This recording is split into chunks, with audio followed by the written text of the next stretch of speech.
My name is Molly Dill. I teach 12th grade economics and government at the Springfield Renaissance School.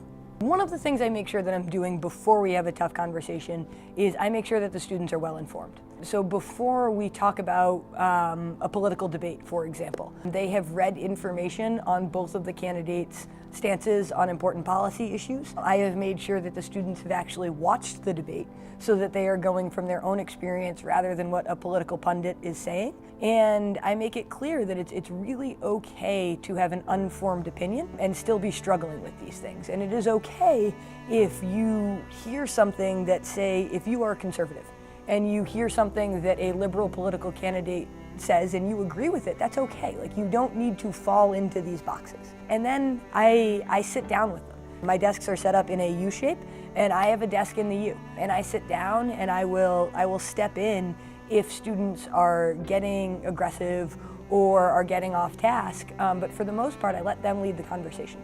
And I start it by saying, hey, we are going to be talking about some emotional topics. And there's nothing wrong with there being emotion in your voice. But let's make sure that it is not anger or sarcasm that is targeted towards the people you are talking to. And I make sure that students are using evidence.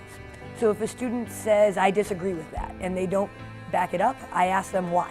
Why don't you agree with that? What that we have studied so far informs that decision.